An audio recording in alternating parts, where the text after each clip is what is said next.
की बात करें तो यूएस फेड के फैसले से पहले निफ्टी और सेंसेक्स फिसले हैं। आईटी इंडेक्स में एक साल की सबसे बड़ी हमने बिकवाली देखी है, 3% से ज्यादा टूटा है आईटी इंडेक्स। बैंक निफ्टी में 600 अंकों से ज्यादा की तेजी हमने देखी। फाइनेंशियल्स में मजबूती है, बजाज फाइनेंस 4% ऊपर आकर कारोबार कर रहा है। और प्लेटफॉर्म शेयरों की बात करें तो बीएसई और एमसीएक्स के शेयर नए शिखर पर कारोबार कर रहे हैं। सीडीएसएल में भी तेजी दिख रही है। इस हफ्ते की बात करें, बीएसई के शेयर ने क्या कमाल की कमबैक की है और कहीं न कहीं एनएसई के आईपीओ को लेकर चर्चाएं, प्रक्रियाएं सब शुरू होने वाली हैं और उसके चलते एक री रेटिंग की उम्मीद बन रही है बीएसई के शेयर में। और उसके चलते हम देख रहे हैं कि अमेजिंग रैली परसों के सत्र में तेज रफ्तार से चला, कल एक ब्रीदर लिया, आज फिर से 15-16% ऊपर बीएसई का शेयर कारोबार कर रहा है। तो यूएस फेड का फैसला बाजार के लिए तो क्रूशियल है ही, लेकिन अगर हम सेक्टर के लिहाज से बात करें तो आईटी स्टॉक्स के लिए ज्यादा क्रूशियल है, क्योंकि अगर रेट कटौती का फैसला आता है, 0.5% आ गया तब तो बहुत अच्छी बात है, उससे कम आए तो शायद थोड़ी सी निराशा हो, क्योंकि डायरेक्टली लिंक्ड है। डिस्क्रिशनरी खर्च हो, महंगाई हो, ये तमाम चीजें जो होती हैं या आईटी कंपनियों के लिए उनके कारोबार को लेकर बहुत क्रूशियल होती हैं। आज अगर आप आईटी शेयरों को देखेंगे, बड़ी गिरावट है। निफ्टी आईटी इंडेक्स 3.5% लुढ़का है, सभी 10 शेयरों में कमजोरी है। और निफ्टी आईटी में जुलाई 2023 के बाद की सबसे बड़ी इंट्राडे गिरावट भी हम देख रहे हैं। टीसीएस इन्फोसिस का गिरावट में 700 अंकों से ज्यादा का योगदान है।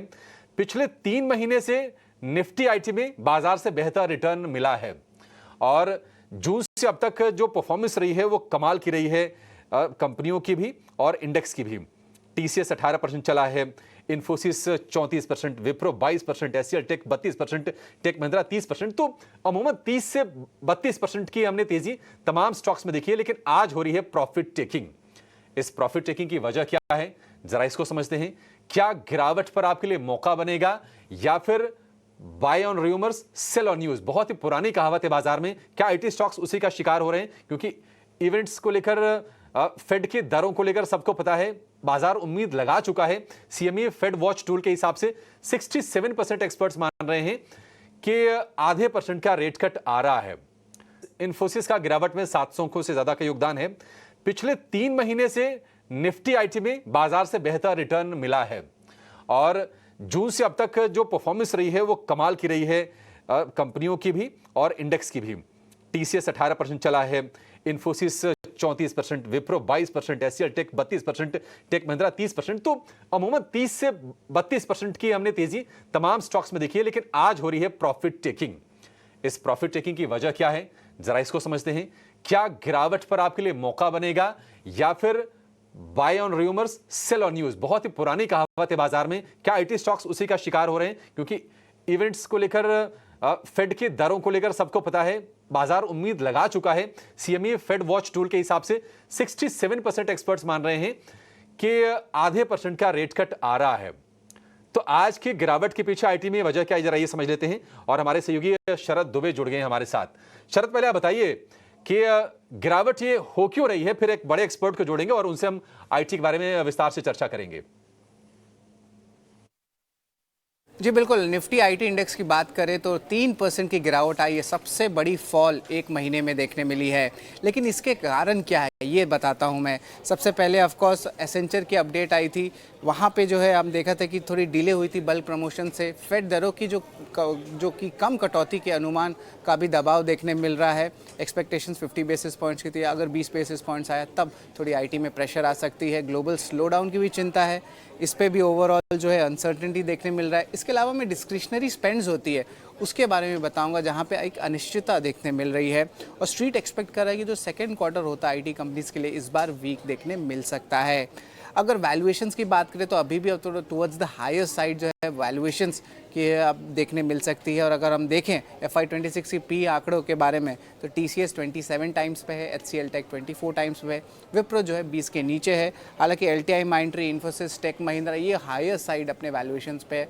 अगर अपने 5 साल के एवरेज लेवल्स को भी देखें तो वैल्यूएशंस के बाद आगे जाते हुए क्या कुछ पॉजिटिव देखने मिल सकता है आईटी सेगमेंट में? इन पॉइंट्स के बारे में मैं ज़रूर बताऊंगा। सबसे पहले जो सेकंड हाफ है वहाँ पे स्ट्रीट एक्सपेक्ट कर रहा है एक रिकवरी देखने मिल सकता है। जेन एआई जो आर्टिफिशियल इंटेलिजेंस होती है उस पे एक अपॉर्चुनिटी आ रहा है और उसके कारण भी बहुत पॉजिटिव न्यूज़ फ्लोज आईटी कंपनियों की तरफ से बीच बीच में आते रहता है। रेट कट एक्सपेक्टेशंस तो इस मीटिंग में है ही जो आज होने वाली है एफएमसी, उसके अलावा भी और रेट कट्स देखने मिल सकता है। और याद रखिए सबसे इम्पोर्टेंट पॉइंट, एक कमज़ोर रुपए, उसके कारण जो ये बिलिंग्स करते हैं ये डॉलर में करते हैं आईटी कंपनीज, तो इसके लिए ये बेनिफिशियल ज़रूर हो सकता है लॉन्ग रन में। तो ये है पूरी लेखा जोखा आपका निफ्टी आईटी इंडेक्स पैक्स में आज क्यों गिरावट हुई है और आगे जाते हुए क्या हो सकता है। ठीक है, शुक्रिया शरद। चलिए अब अपने एक्सपर्ट्स को शामिल कर लेते हैं शो में। हमारे साथ जुड़ गए हैं आदित्य अग्रवाल हैं investforeaudio.com के, इसके अलावा एचडीएफसी सिक्योरिटीज से विनय रजानी हैं और ख़ास तौर से आईटी शेयरों पर, आईटी सेक्टर पर चर्चा करने के लिए हमारे साथ जुड़ गए हैं कोटक सिक्योरिटीज़ के सुमित पोखरना। आप तीनों का बहुत शुक्रिया, स्वागत है टीनो स्वदेश पर। सुमित जी, शुरुआत आपसे करना चाहेंगे। आईटी शेयरों की आज की गिरावट को आप कैसे देख रहे हैं? क्या फंडामेंटली आपको कुछ दिक्कत लग रही है? क्या आपको लगता है कि रिसेशन वाला मुद्दा इतना इंपॉर्टेंट है जिसके चलते प्रेशर बन रहा है, या फिर ये प्योर प्रॉफिट चेकिंग है क्योंकि शेयर चल बहुत गए थे और अंदाजा तो था ही कि अमेरिका में रेट कट आने वाला है?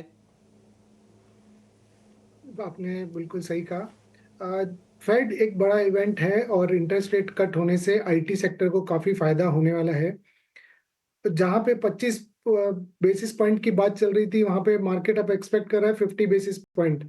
तो directionally we are on the right track, मतलब कि रेट कट होने ही वाली है, भले 25 हो 50 हो, बट ट्रेंड राइट डायरेक्शन में है। बट सडनली आज एक ये सारे आईटी स्टॉक्स क्यों गिर गए? बिकॉज एक्सेंचर ने कल का आप देखेंगे तो एक्सेंचर ऑलमोस्ट 5% डाउन क्लोज हुआ था। उसने अपने सीनियर लेवल के जो प्रमोशंस थे वो 6 मंथ से पोस्टपोन कर दिए। तो कहीं पे मार्केट को ये लग रहा है कि जो डिमांड एक्सपेक्टेशन इंप्रूवमेंट जो लग रहा था वो शायद अभी थोड़ा और डिले हो सकता है। तो उसी के कारण एक्सेंचर गिरा गिरा और उसका रेपरकशन इंडियन मार्केट्स पे भी देखने को मिला। और एक्सेंचर इज द राइट एक कंपनी है for comparing Indian IT services companies को। सो एक बेंचमार्क बोल सकते हैं उनको मोटा मोटी में, कि उसका परफॉर्मेंस और वो किधर जा रहा है उसी हिसाब से इंडियन आईटी कंपनीज का बिजनेस परफॉर्मेंस हो सकता है। स्टॉक प्राइस परफॉर्मेंस में भी different, but that is the trend. So market एक ये इंपॉर्टेंट फैक्टर था। सेकेंडली, स्टॉक्स काफी रन अप दे चुके हैं, वैल्यूएशंस काफी एक्सपेंसिव हो चुके हैं। इसके लिए भी ये एक प्रॉफिट टेकिंग बोल सकते हैं। अगर कल इंटरेस्ट जो आज इंटरेस्ट रेट कट होती है वो 50 बेसिस पॉइंट होती है, तो अपन कल देख सकते हैं कि अपना ये आईटी स्टॉक्स कल रिकवर कर जाएं वापस यहां से। सुमित जी, जरा आप ये बताइए कि आईटी सेक्टर के लिहाज से आप चूंकि सेक्टर के सेंटिमेंट को भी अच्छे से पकड़ते होंगे, कितने रेट कट डिस्काउंट करके चल रही है आईटी इंडस्ट्री? 4.5% या आधा %? कितना आया तो कोई रिएक्शन नहीं आएगा और कितना आ गया तो आईटी स्टॉक्स में रिकवरी आ जाएगी? हमें लगता है कि 25 बेसिस पॉइंट तो फुल प्राइस्ड इन है ही। अब 50 आएगा तो it will be good for the market IT sector के लिए। सो ब्रॉडली हमें में सबसे इम्पोर्टेंट जो है कि डिस्क्रिशनरी स्पेंड बढ़ना चाहिए। और बीएफएसआई वर्टिकल जो सबसे बड़ा वर्टिकल होता है for most of the Indian IT company services companies के लिए, वहां पे जो स्पेंडिंग एक कम हो गई थी, क्लाइंट्स डिसीजन मेकिंग डिले कर रहे थे, वो मार्केट एक्सपेक्ट कर रहा है रेट कट आएगी तो सर्टेनिटी आ जाएगी और वहां पे स्पेंडिंग बढ़ेगी इवेंचुअली। सो इसीलिए वैल्यूएशंस में काफी स्ट्रेच्ड हैं और काफी हद तक स्टोरी प्राइस्ड इन है। सो हमें लगता है कि यहाँ से कुछ इंक्रीमेंटल जो मार्केट एक्सपेक्ट कर रहा है उससे बेटर कुछ मार्केट देता है या फेड देता है, तो हमें लगता है कि स्टॉक्स यहाँ से भी वापस वैल्यूएशन रीरेट हो सकते हैं। बट आप आज की डेट में आप मेरे को बोलेंगे तो मोस्ट ऑफ द स्टॉक्स काफी एक्सपेंसिव हो चुके हैं वैल्यूएशंस में। सो एक ये प्रॉफिट टेकिंग हो रहा है बिफोर द इवेंट। ठीक है, वैल्यूएशन काफ़ी ज़्यादा एक्सपेंसिव हो गई है, प्रॉफिट टेकिंग हो रही है। सुमित जी, एक और प्रश्न, वैल्यूएशन ये रीजनेबल कब होंगे?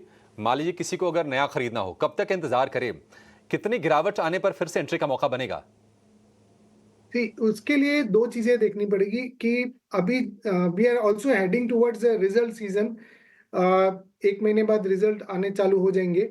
सो ब्रॉडली हमारा ऐसा मानना है कि रिजल्ट में क्या कमेंट्री रहती है, क्या गाइडेंस देते हैं, बिकॉज अभी तक कहीं पे भी अर्निंग्स में वो किक नहीं देखने को मिला है। सो मार्जिन्स आप इम्प्रूव कर रहे थे कॉस्ट कंट्रोल करने से, बट रेवेन्यू की साइड में हमें एक थोड़ा कॉन्फिडेंस और बिल्डअप करना पड़ेगा। डील विंस स्ट्रांग थी, बट वो उसका कुछ अलग रीजन था। सो वो रेवेन्यू ट्रांसलेशन में नहीं हो पा रहा है, इमीडिएटली पोस्टपोन हो रहा है। सो हमें वो 2-3 फैक्टर्स देखने पड़ेंगे कि कंपनी गाइडेंस कैसी देती है टॉप लाइन की तरफ पे। मार्जिन इंप्रूवमेंट तो डेफिनेटली लग ही रहा है, हो ही जाएगा because of currency benefits and lower cost. और सो फॉर जेन एआई का बात करें तो वहां पे अगर कुछ कंपनीज कंक्रीटली बताती है कि उनसे रेवेन्यू कितना कंट्रीब्यूशन आने की उम्मीद है और सर्टेन टाइमलाइंस, तो मार्केट उसको काफी पॉजिटिव लेगा। बट यहाँ से सुमित जी। वैल्यूएशन, जैसे जी कि हम सुमित जी। स्टॉक स्पेसिफिक बात करते हैं, केपीआईटी वगैरह है, ये काफी महंगे जी हैं, तो वहां पे काफी सुमित सिग्निफिकेंट। जी, तो सुमित जी ये बताइए कि देखिए हम आईटी में जो वैल्यूएशन करेक्शन देख रहे हैं अक्रॉस द बोर्ड दिख रहे हैं, कोई भी ऐसा शेयर नहीं है जो आज ऊपर हो, सब कमजोर हो रहे हैं। तो आपको लास्ट में जरा ये बता दीजिए, दर्शकों की मदद कर दीजिए, एक दो स्टॉक बता दीजिए जहां पर आपको कंफर्ट आएगा एक बार चीजें स्टेबल हो जाती हैं तो। सर हमें लगता है कि आपको लार्जर आईटी कंपनीज पे फोकस करना चाहिए, लाइक इन्फोसिस, टीसीएस। वो करेक्शन आते हैं तो उन्हें जल्दी पकड़िए, क्योंकि वो उनके पास जो फुल स्टैक सर्विसेज है और वैल्यूएशंस रिलेटिवली बेटर है इन्फोसिस के as compare to other peer companies. तो वहां पे एक स्कोप है एक रीरेट होने का। जैसे ही डिस्क्रिशनरी स्पेंड इंप्रूव होगा, इन्फोसिस और TCS will be the biggest beneficiaries according to us, और considering the valuation parameters also at the same time. Mid cap IT stocks में हमें लगता है कि काफी ज्यादा वैल्यूएशन एक्सपेंसिव है, इसके लिए थोड़ा वेट करना चाहिए at this point in time. केवल फोकस करिए लार्ज कैप आईटी कंपनीज पे। लार्ज कैप पे फोकस कीजिए, प्रॉफिट टेकिंग हो रही है, वैल्यूएशन हाई थे और इसके चलते शेयर में हम गिरावट देख रहे हैं। और अगर आपको जब ये माहौल थोड़ा शांत हो जाए, कुछ खरीदना हो तो बड़े आईटी शेयरों पर ही आप फोकस करके चलेगा, क्योंकि छोटे वाले मिड कैप वाले वो ज़्यादा चले हैं इनके मुकाबले, अगर आप इन्फोसिस से और टीसीएस से तुलना करेंगे तो। बहुत शुक्रिया सुमित जी आज समय देने के लिए और हमसे विस्तार से आईटी शेयरों को लेकर बातचीत करने के लिए। चलिए बाजार पर लौटेंगे।